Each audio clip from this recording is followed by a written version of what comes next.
we didn't, success is relative. We didn't have the best day yesterday. If you Google Cincinnati Bell, I'll talk about Cincinnati Bell in a minute.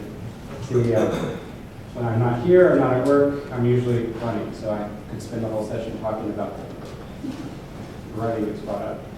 But if you Google Cincinnati Bell this morning, which I did, I was looking for tidbit, and the top headlines were on our major internet video outage yesterday. Apparently 80% of our video customers were out at this point. A lot of folks missed the Bengals 49-9 victory over the Jets. So the CEO has to go on Facebook and issue apologies and maybe send around an internal email this morning talking about the situation and stuff. So I'm looking forward to being back Wednesday and finding out what happened, because I'm involved in the, not talk about it before, but I'm involved in the IPTV platform a lot. Apparently a piece of that went very wrong.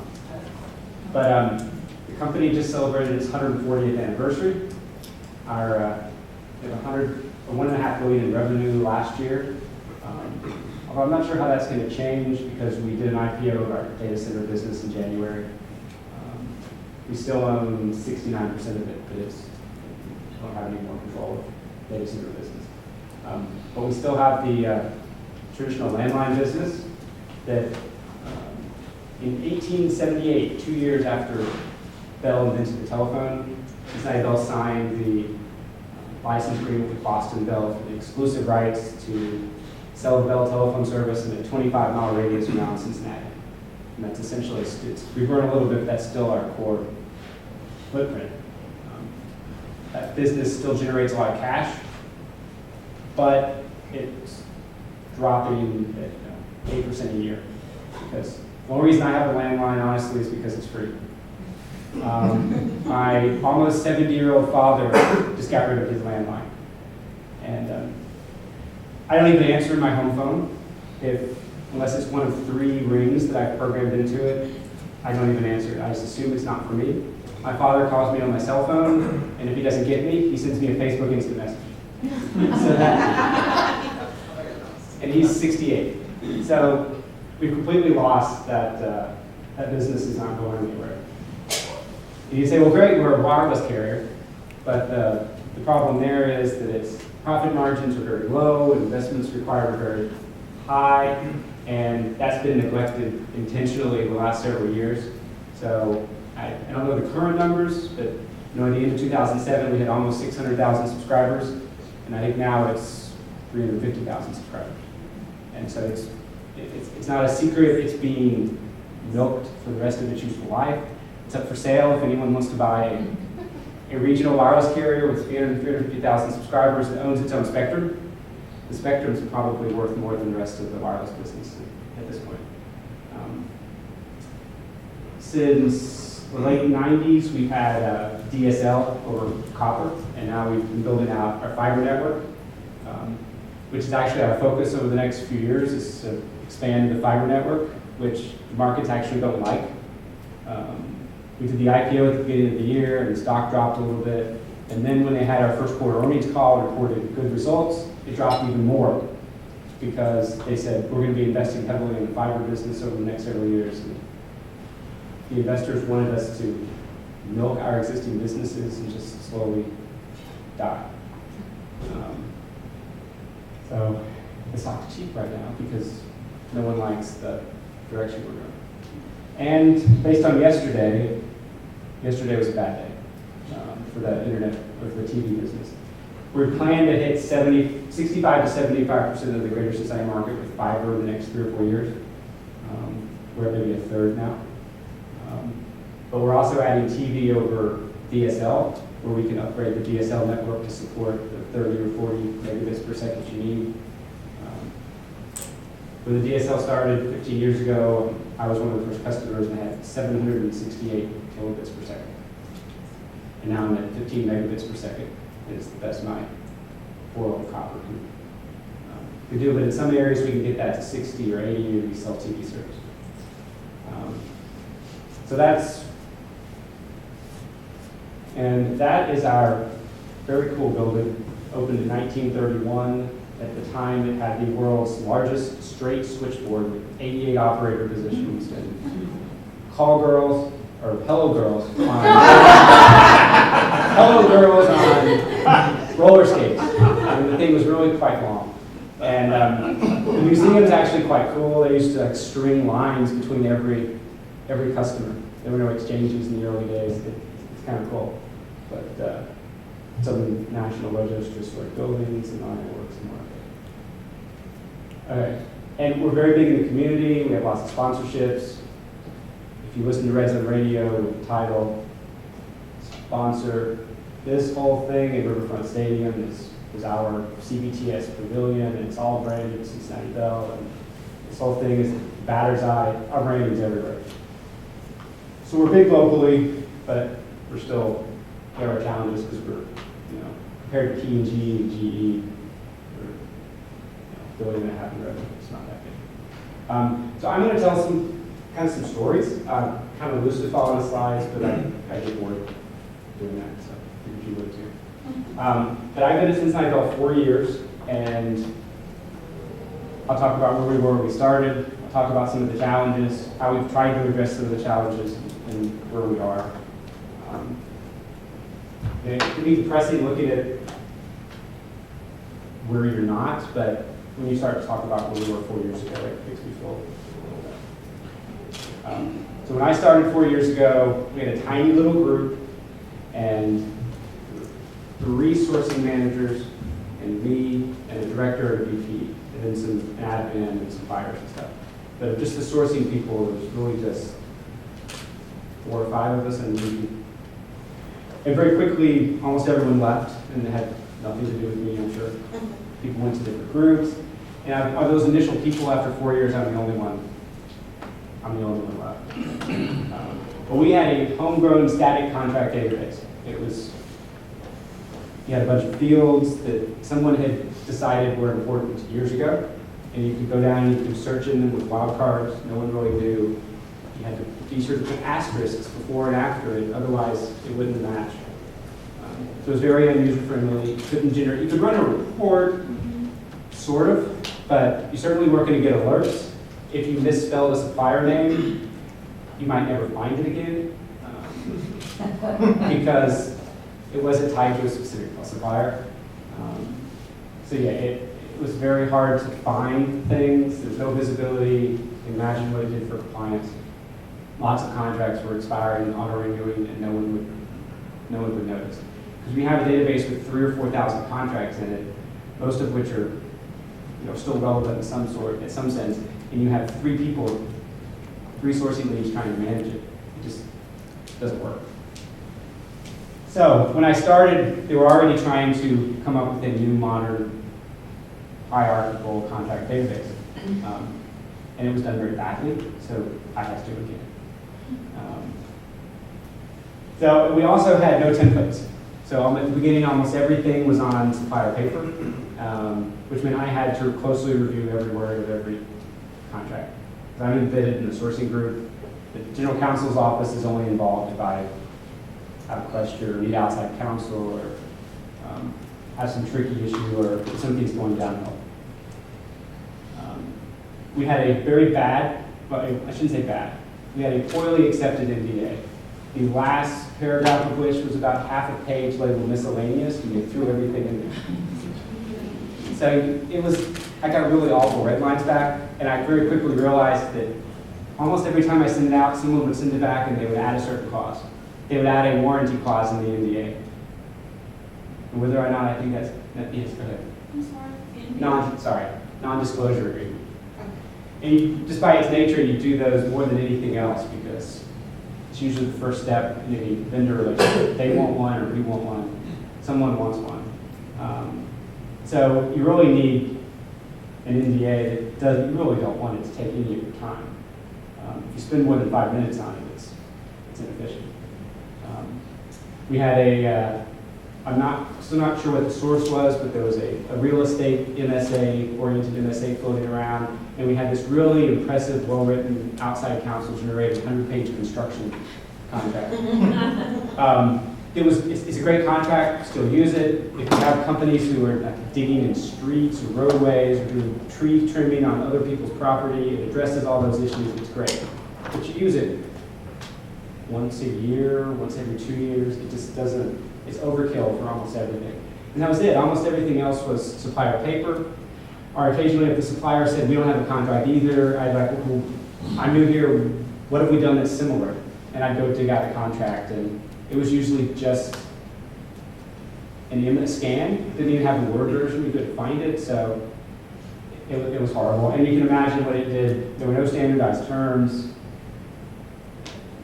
Everything took forever. Yeah, it brings back cars. I'll show you.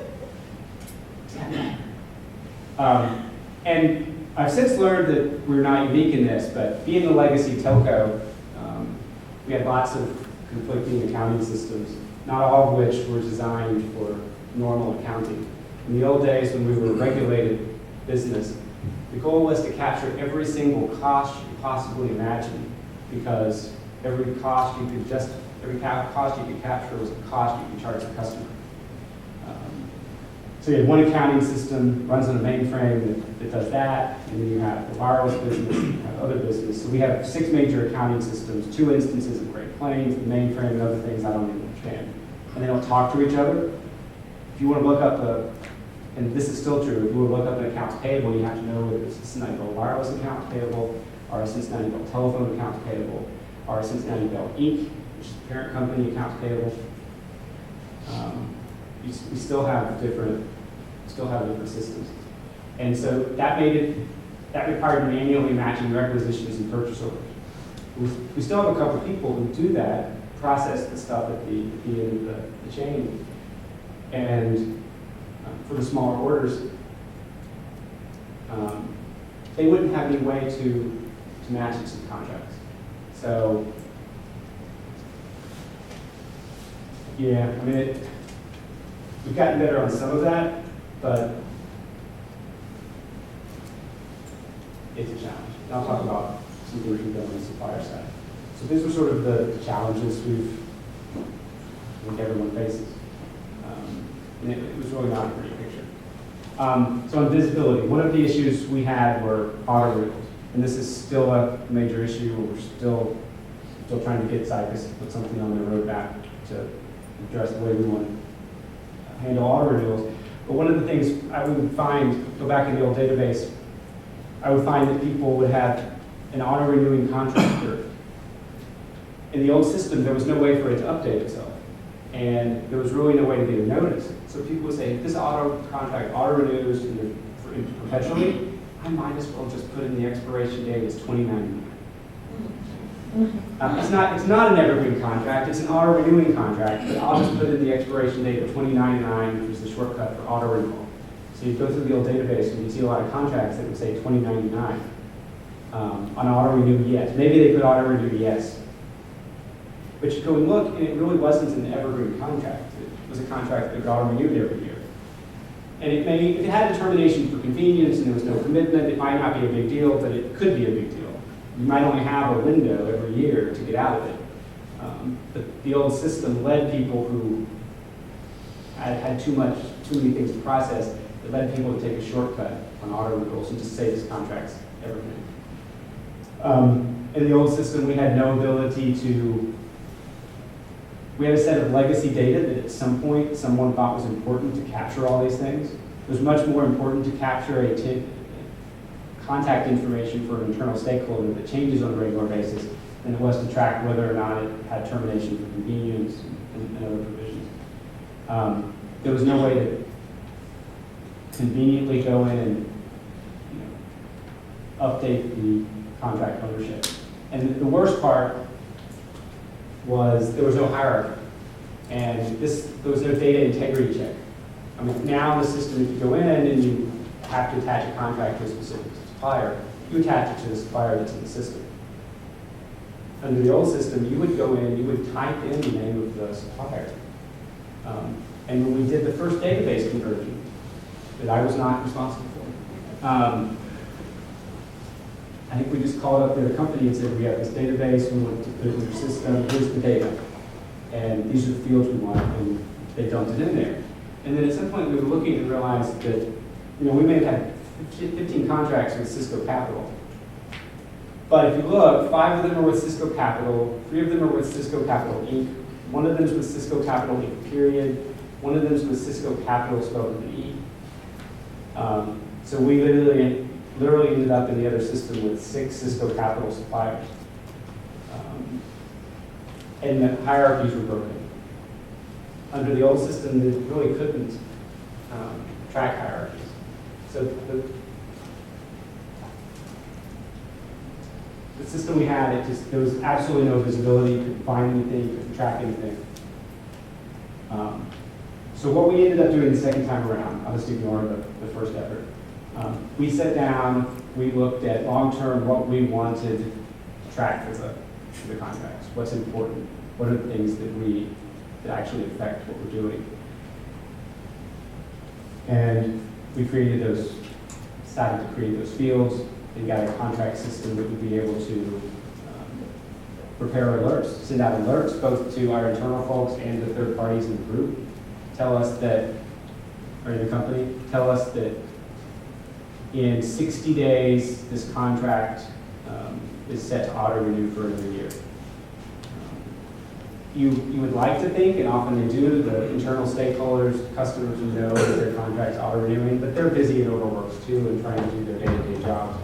And it's 50-50 whether or not they're ever going to give you that call. And so this is a way to not rely on them to give us the call that their contract's coming up. And honestly, when we started out, that was the most important thing. That was what we wanted the system to do for us. To help us be proactive instead of reactive and possibly just completely ineffective. It grew from there, but that's sort of where we started. I was also surprised when we started. One of the biggest challenges was typically negotiate, we'd get the contract, we'd sign it, and we'd send it to the vendor.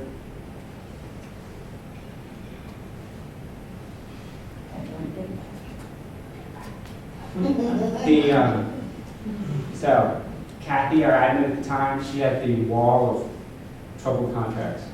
And then the little red sticker that we didn't have a contract back signed. And honestly, the worst were the TV deals. Do a lot of programming agreements, and they're big. You send 3 originals of a contract off to ESPN, and they get it back in 3 months, maybe, if they feel like it. One thing we've done recently is we have the vendor sign everything first.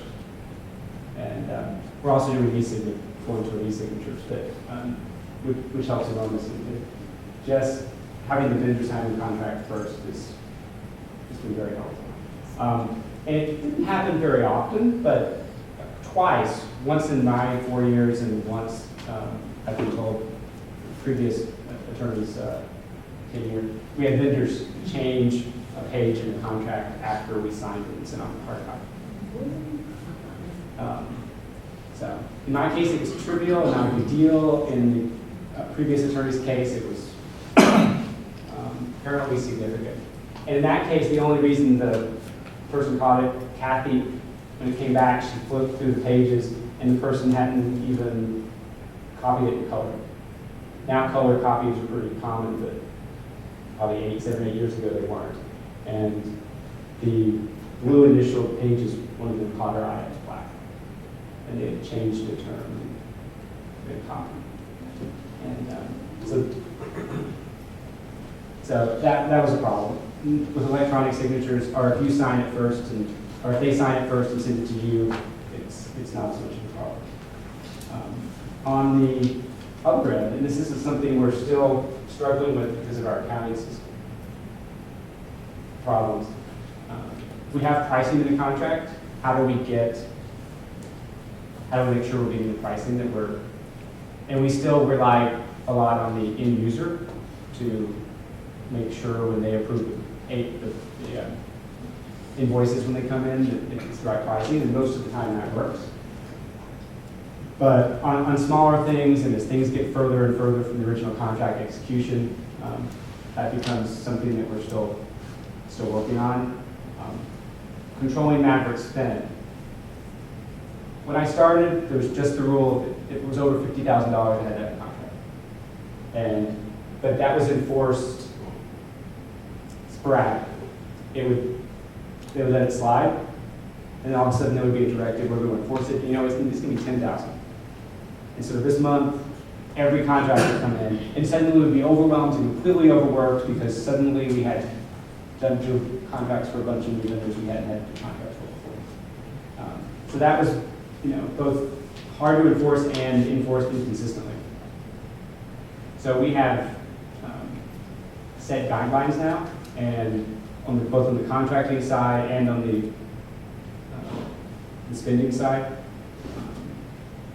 And in a lot of cases, we still have the $50,000, but we also have other categories where I think there's more legal risk. If you're accessing our corporate network, if you're coming unsupervised on our property, if you get security checks and badges, you have to have a contract. Any sort of, there's a whole category of things where you have to have a contract, even if it's only a small dollar amount. The other thing we did under the old system, adding a vendor was entirely within the purview of AP. And there was actually, if you went to our corporate intranet, you could print down the supplier ad worksheet. You could fill it out or type in a Word document, fill it out on paper, send it to AP, and they would add it. You had other checks at the back end, but at the front end, adding the vendor, there were really no safeguards on who could add a vendor. That's now been integrated with the tool. So there's a supplier's portal. The supplier can add their information, but at the end of the day, someone in sourcing has to click add, and it flows through AP automatically. It also eliminates AP having to key everything. Before you would type in your information in the supplier ad form, you could email it to AP, they would then take that form, print it out, and then sit there and rekey it. So that was also very efficient. But you have to invite them. You have to invite them to supply. You have to invite them to the supplier portal. So they can do that. A lot of times we still end up entering the data, but at least we control it in sourcing. Right. No one outside sourcing can add a new vendor. We still have the problem with people being able to open requisitions and blanket purchase orders for vendors that are in the system, and there's thousands of them. So that's where we get to the point where people have to put not just master contract numbers. The other problem we used to have track and spend, because it was all on paper and non-hierarchical database. If I sign a master agreement, I would go to a book, and let's get the last contract we did was 2790. This one will be 2791, and it's a CBT contract, so it's CBT 2791. That goes in the bush, that goes in the system. And then everything for that vendor relationship going forward is CBT 2791. We may have a master agreement and 3 addendums and 2 amendments and 5 SOWs. And the SOWs may all have their own separate spend, but the contract number is 2791. And that would all people would have to put in the system when they were verifying that they had a contract. Now it's tracked to the individual contract workspace number. So each individual SOW has a workspace number, so that when the requisitions flow into depending on the amount and the accounting code, it goes to the sourcing lead as one of the approvers in the chain and has to approve it. And they'll know they should know it already if it's of any size to come to them, but they'll know the SOW that it's specifically attached to.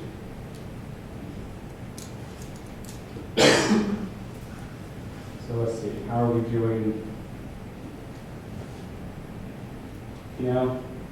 This is great. It's one of the things we want to do, but we're not able to do this at all. We can match that, we can verify that spend is governed by a contract, but we really have no automatic way of tracking how much of a contract has been utilized. We keep thinking about how to go about it, but so many of our contracts, one, our accounting systems, you have to pull from at least 3 different places to capture most of the spend. And a lot of contracts don't have specific commitments, so we're still struggling with how to track utilization even for the contracts that do. But we do have it integrated to the point where the rest of that, we match spend to contracts, but we really can't match contracts to spend very well at this point. Does anyone successfully do that? Track utilization on? Yeah. So what you just said, you said you match spend and contracts, but you don't. When the match spend comes contracts. through, we can verify that it is governed by a contract. But if you hand me this contract and say how much of it authorized, $3 million, how much of that have you spent? That's a manual. For your spend commitments. Your spend commitments. Fiber or whatever. That's a manual process. We're looking at, you can run reports, but it's still more labor intensive than we would like it to be. And, we did some custom work with Zycus to get the supplier AP integration added. But it's much more involved to get our spend data to flow into a specific. So it's not really in my silo, but I control that, but not with a contract software. I control it with when I get a order for 300,000, I put in a blanket 300,000. and you just verify that it hasn't exceeded the And contract. right, because when you get to the, when you go over $1, it won't take it. So not to Yeah, see- exceed, and then Yes, I don't automatically I have to think go we back really don't out. have that. That's up to the person approving it. I mean, we only have a contract that says we're gonna pay $750,000 for this, and someone puts in a blanket for 500,000, and it goes through, and then Another 6 500,000, months later, they put in a blanket for another 500,000. then you're over. And you're over. And, there are several places along the line where the internal customers and the sourcing lead should not approve that, but Right. there's no flag. Ours won't. Yeah, ours won't let you go, we're in Oracle, ours won't let you go past it. That's why it's good to put it in on the front end, not to exceed, so We can try to cut a We PO. have it in the contract system, but there's no way for the To transfer to accounting the systems to, Bay County.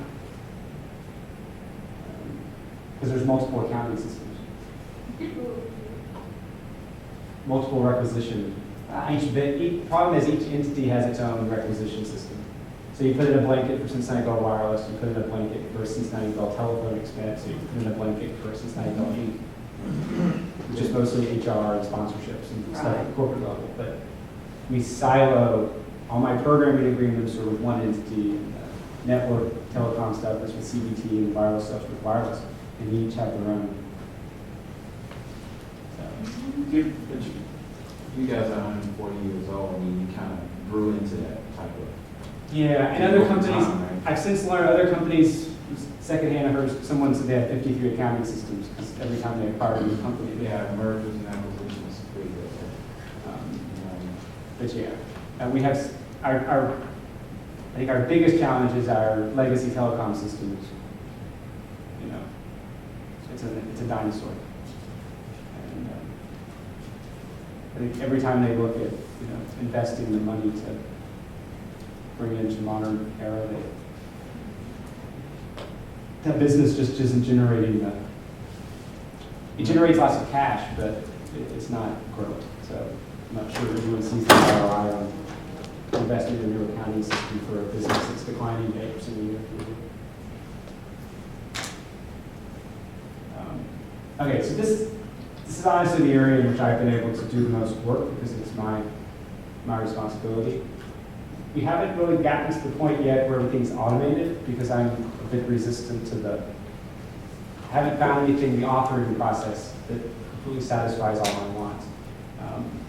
But at least on the template side, we sat down with a couple of the sourcing leads, I sat down with a couple of the sourcing leads that have good contract expertise and went through templates which I drafted, and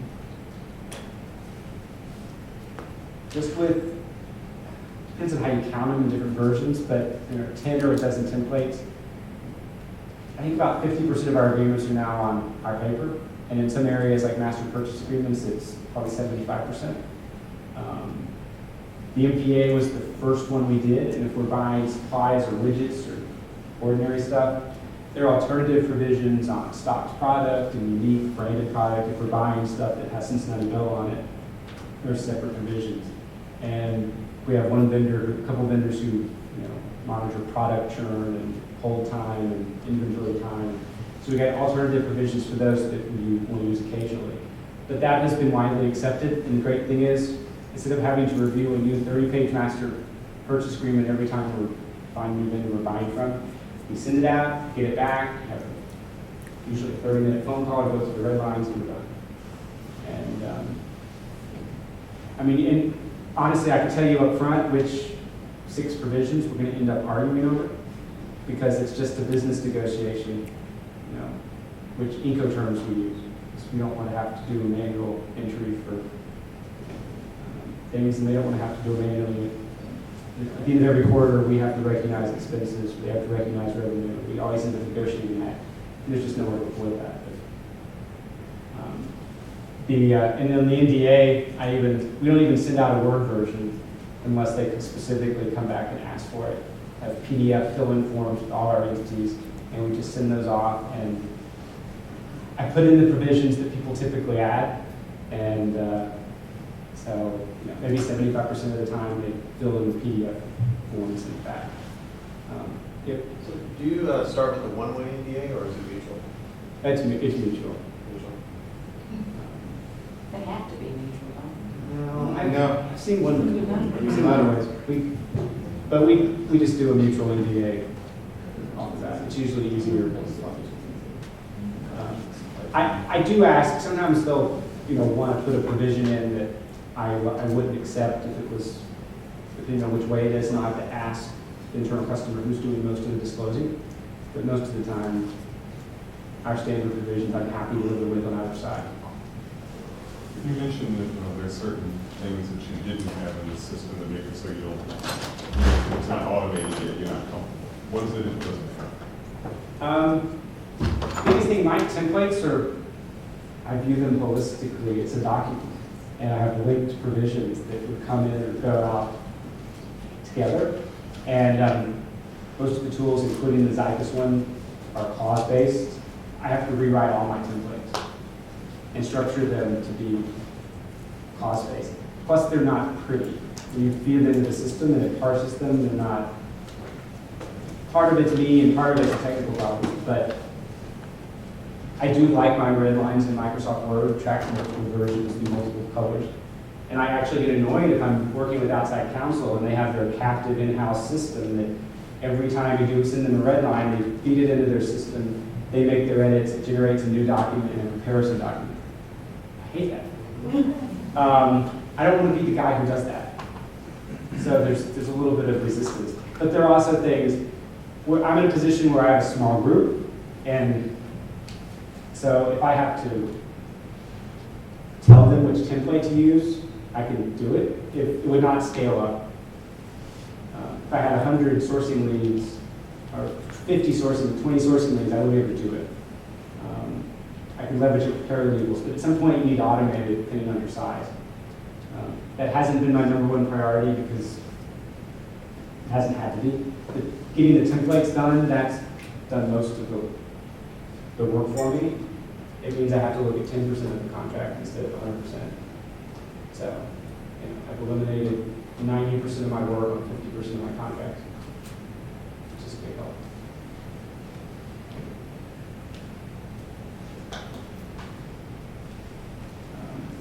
So in some areas, it's a big challenge. On affiliation agreements, I'm thinking about this. In a lot of areas, that ESPN is not going to ever, ESPN, HBO, discovery, they're not going to let us use their contracts, or they're not going to use our contract. But I am thinking about, for the next time, we just went through a very tense round of negotiations with our local affiliates. And before it comes up, the next one's not up for 2 years, but before the next one comes up, we stagger them, so we're not trying to do all 6 of them at the same time. But before the next ones come up, I'm going to have a template that I'm going to send them before they send it to me.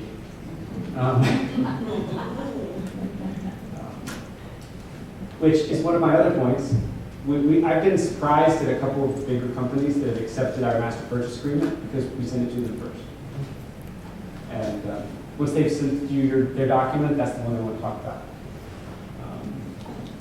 So I try to get ours. I try to have the sourcing lead send the template as soon as they start talking. This is our contract, red line. And as long as it doesn't look unreasonable, you know, a lot of companies will take a look at it. So even the toughest one that I thought was going to get a lot of resistance was I did a master software license agreement. And I've even gotten a bunch of companies to agree to our master software license agreement. Obviously not really, really big. If you do something with Microsoft or Oracle, they're not going to work out.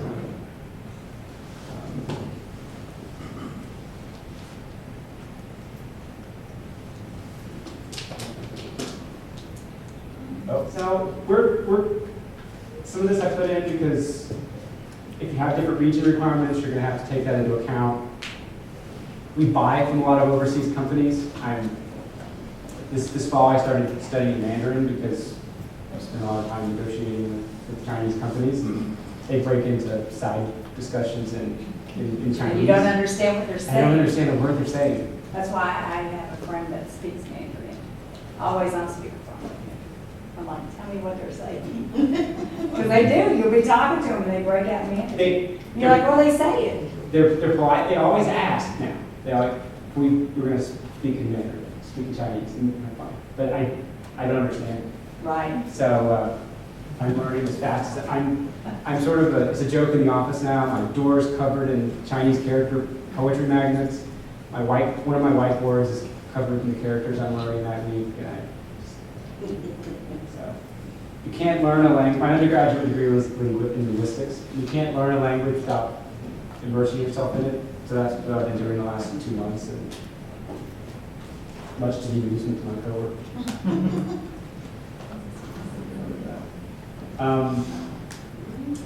This is one thing we've been working on, reducing, the templates help reduce cycle time a lot. And honestly, that was the single biggest thing.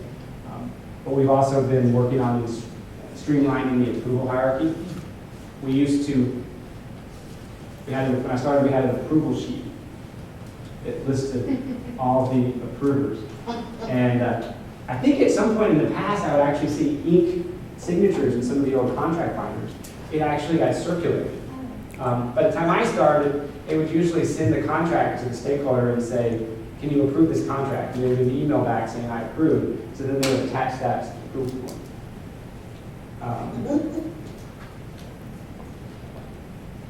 Is that something you're familiar with the process very similar?